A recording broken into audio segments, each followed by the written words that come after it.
So for you, Tina, question number one, if elected, what specific steps would you take to minimize the achievement gaps that we've spoken of earlier? So we are already elected, the four of us that are currently on this meeting, and we have taken steps. So equity is first like the acknowledgement that there are students that we have not been serving well, and we are committed to addressing that directly by making sure resources, staff, materials, time, and money are distributed in a manner and allocated based on need. And one of the first things we did was we implemented a cultural proficiency plan in 2018. And it has 4 goals in there. And it was to increase knowledge, skill, practices of all staff related to cultural proficiency and cultural responsiveness, which would reduce the achievement gap at North Penn School District. The second goal was to reduce the number of Black, Hispanic, and multiracial students who are disproportionately represented in special education programs and disproportionately suspended from school, so that the risk ratio for these subgroups is no greater than 1.5 times more likely. The third goal is to implement practices that promote an increased pool of diverse applicants for positions across all employee groups. And the fourth, it was to increase student, staff, and family engagement in cultural proficiency efforts. So we've done that, and we've also implemented an equity policy. And the equity policy, the big thing about the equity policy is that it requires a public accounting every year to the board from the administration on how we are improving with our gap in the achievement gap and the opportunity gap in our school district. Thank you, Tina. Mm-hmm. The next question goes to Jonathan Kassa, number 2 question, which is on staffing, hiring, and retention. Question number 2. What are your thoughts about the importance of having a diverse or ethnically diverse, gender diverse, or other diverse teaching and administrative staff? Thank you. It's essential to reflect the diversity of our community. North Penn, upwards of 40% of our community are people, are Black and people of color.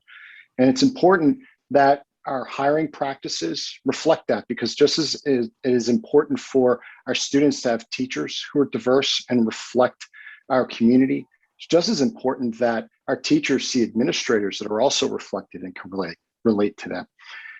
We make sure already, and this goes with part of the equity policy that Tina had mentioned in our cultural proficiency plan, that we're members of the Delaware Valley Consortium for Equity in Education.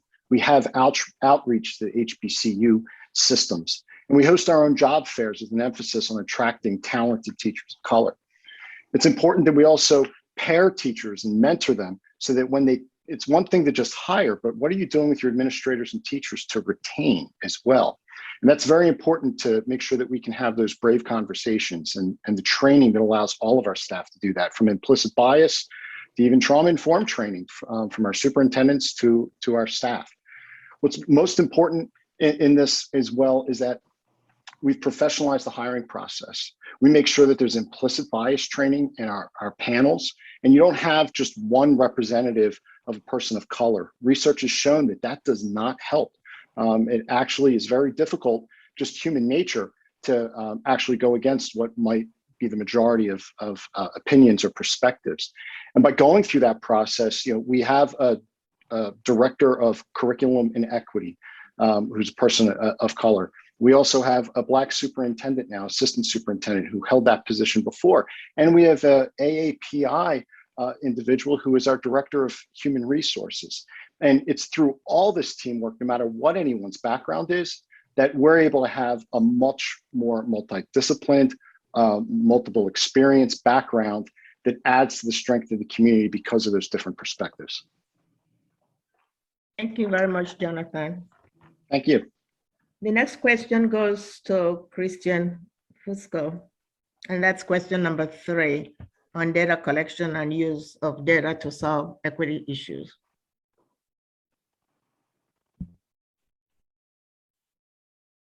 I think I'm unmuted. Mm-hmm.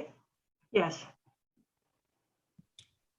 We asked this question earlier, and just as a repeat and for you to reflect and provide your opinion on, what is your position on pooling data and using that data to effectively create strategies that promote diversity, equity, and inclusion amongst your students, as well as your curriculum and your staff? Thank you for that question. So I think it's important to say that when we passed our equity plan earlier this calendar year, when working with the PSBA, they saw our district as a model to do this work, because we didn't start with the equity plan. We started with our cultural proficiency plan 3 years earlier and laid down the groundwork to help shape an equity plan. And the basis of the equity plan was to look at our internal data, to set benchmarks for what we would declare success.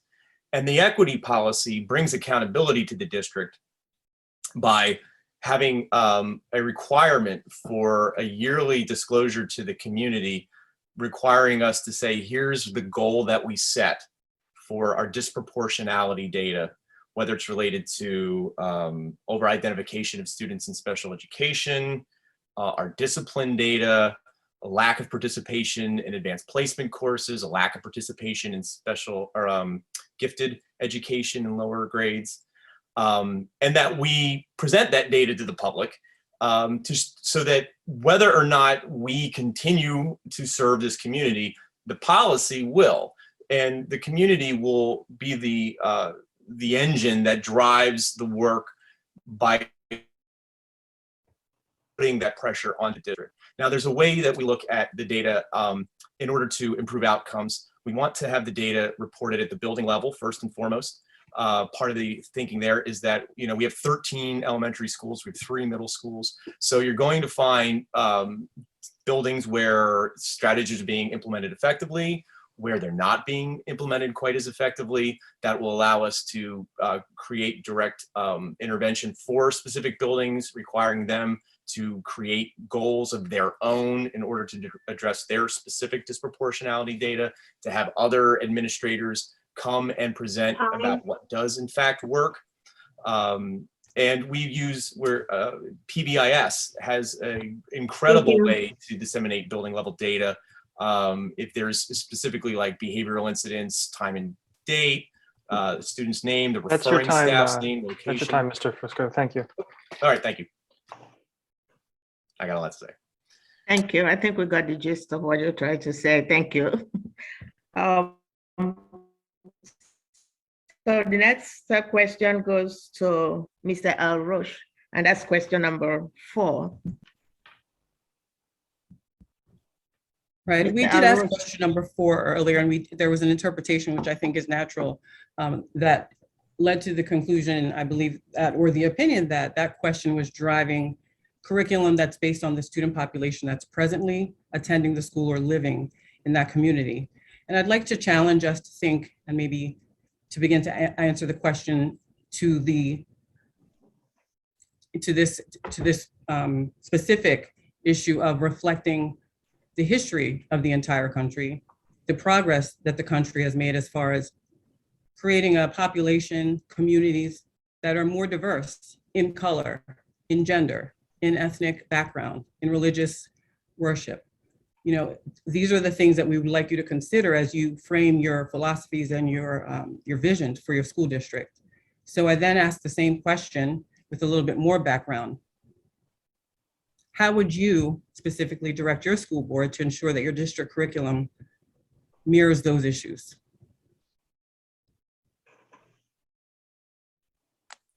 Hi, we have, the first thing we need to do is we need to talk to our students to see what is missing or how we can improve our curriculum.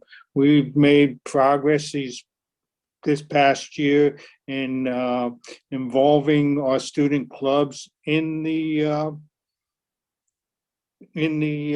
picking of literature and curriculum for themselves. Like we've brought in the Black students, we brought in the LGBTQ students.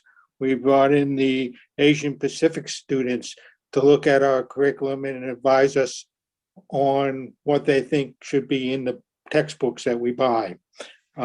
We've also hired our first woman of color to be an assistant superintendent, and we hired Dr. Pam Hart with to address the domains of equity and curriculum. She's the supervisor of equity and curriculum in our school district. Before that position used to be curriculum supervisor. Dr. Hart studied multicultural education related to curriculum and design, staff development, and classroom instruction under Dr. James Banks, founding director of the University of Washington Centers for Multicultural Education. We are undergoing a process of reviewing in classrooms, titles in classrooms that highlight multicultural experiences and perspectives in literature, ensuring our textbooks do not make light of issues like Jim Crow and slavery. We empowered our librarians to audit their collections to ensure that they are purchasing titles that are highlighting an array of lived experiences of diverse populations. Thank you. Thank you. Thank you very much, Mr. Rush. Now we're moving down to Souderton School District candidates. And the first candidate is Scott Swindles. I believe I saw him. Scott Swindles is in the house? I thought I did. Is Jessica Bradica not here any longer? The Republican candidate? The Republican candidate, is she still on? I was gonna go to those guys. Well, maybe we can go to her. Is Jessica on? And Yes. we're moving into the North Penn School District now, starting with Rush. I'll unmute, please. Could you unmute yourself? Thank you. Hi. The first reason why I'm running for school board is I have 3 grandchildren in the school district. I've been on the board for 2 years now. And one of the advantages I have being on the board is I have dyslexia. I came out of high school not knowing how to read very well. I had a lot of friends who came out of high school not knowing how to read at all, friends and cousins. Because of this disability, I bring some equity to the people who share this disability with me. I've been pleased to be on this board because the North Penn School Board is a board of action. We take our words seriously, and we do everything we can to improve the schools in our system. If we didn't do that, I wouldn't be on this board today. I would have retired after seeing what's been happening over the last year. And I ask you to vote for the candidates for North Penn School Board because their heart is in this, their mind, their soul, and they dedicate their life to this. Thank you very much. Bye-bye. Thanks, Christian, please, you're next. Thank you for the opportunity to talk tonight. So I'm an educator. I spent the first 10 years of my career working in Chicago and Philadelphia. I spent the last 8 years working in Springford and the Philly suburbs here. I grew up in Haverhill Worsham, so I clearly recognize my privilege. And I had a painful reminder today of just how stark the difference is. I came home and I saw that one of my former students was killed at 62nd and Woodlawn yesterday. Oh, wow. And he was a talented person, he was smart, and he was part of a system that failed him. Maybe it's just an outsized sense of justice, a desire to see things that are right or wrong be righted. When I ran 4 years ago, it was something that compelled me based on that sense. I knew I couldn't make a difference in all of the aspects of American life that are unjust, in housing, and in criminal justice and the education system as a whole. But as a teacher, I could do something in my community, and North Penn's a great place to do it because we're a very diverse community. You know, we are 40% non-white. Since being here, I've had an opportunity to chair our policy committee, our budget committee, our education committee. I've been a part of passing full day kindergarten. I've been a part of leading the equity work that we've done, you know, and I'm not done the job yet. So I'm simply just asking the community to give me one more term to see this through, because it drives me. It's the way that we all need to find a way to contribute, and some contribute more than others, and that's okay. You find with where your place is, and this is my place, and so that's what I'm asking for. Thank you. Thank you, Christian. Jonathan, please unmute yourself. Thank you. It is an honor to be here and have this opportunity to meet with your organization, also to serve with my fellow North Penn school board directors. I started in the early 90s, nonprofit work, working to break the school to prison pipeline for at-risk youth and alternatives to detention. I spent 13 years. And then that led me to work as a victim advocate running a national nonprofit for safer campuses. I still serve on a network of victim assistants as a board member as well. And what drives me is this is about students and community and safety and fairness and justice.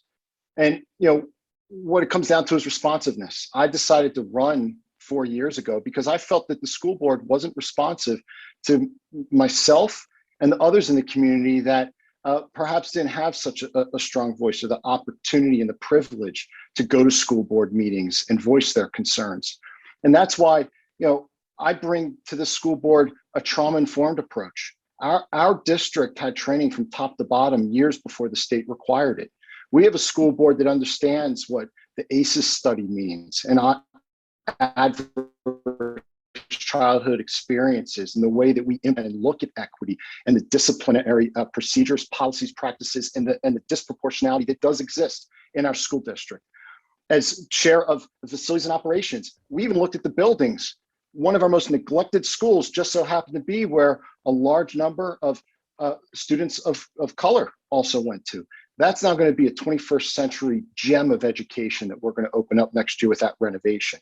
We've put our priorities there because what gets measured matters. And so what I want to bring when we talk about equity is communication, transparency, and good data so that we're accountable to the community, but also to each other as a board, and we hold our administration accountable. All students, that's what matters. We're student-centric. This board has met for years with our Black Student Caucus, LGBTQ, AAPI, any student, Republican, Democrat club that wants to work with us. We want to hear them and listen because we don't know it all. We're curious and we want to continue to deliver for our community. That's why we had the first ever climate survey, because we need to know our blind spots to inform what we do going forward. And we're not done yet. I would be very humbled to have another 4 years to continue to deliver on these results. Thank you, Jonathan. Thank you. Tina, you're next, please. Sure. I think we've done a lot in the last 4 years to promote equity in our schools. And I think that, frankly, it was never a focus before with our prior board. When Jonathan, Christian, and I got elected in 2017 with 2 other Democratic candidates, we flipped the board.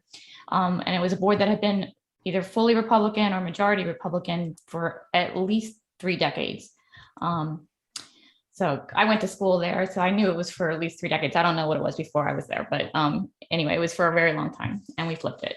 But it's been like turning a tanker around with the attitude and the culture there. But I think we've done great work in the last 4 years.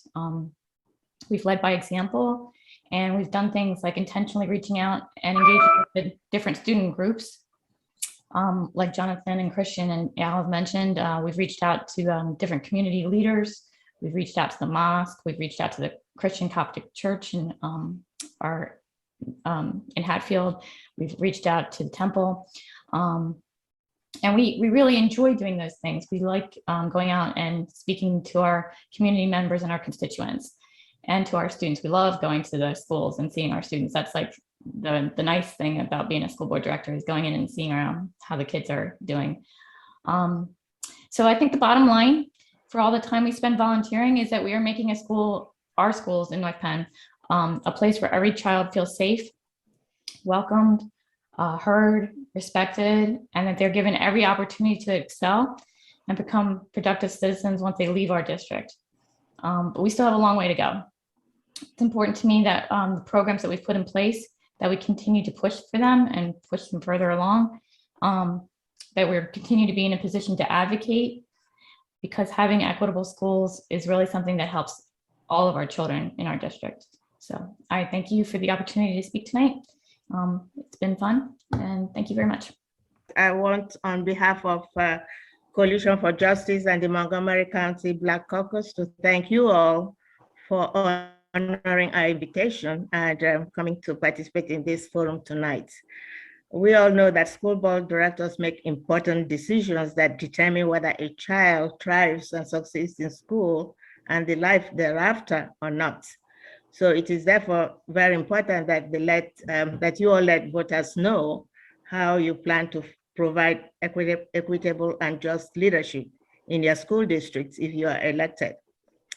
So we all have heard from you, from all the candidates, and now I ask that we all take what we have heard tonight, along with any other information we've learned through our research about the candidates in our school districts, and think about how this fits into what each and every one of us wants for our children in our school districts. Share what you have heard tonight and learned with your family members, your friends, your co-workers, and in the districts featured here. And most importantly, encourage every eligible voter to vote next week on Tuesday, and you also vote. Once again, I want to thank everyone. I want to thank the candidates for making the time. I know this is, we're now to the wire on the campaigning to be, elected, and they, took the time out to come and talk to us. And let's give a hand of applause to all our candidates for taking the time to come talk to us tonight. Thank you very much. And we wish you all good luck on November 2nd. Thank you.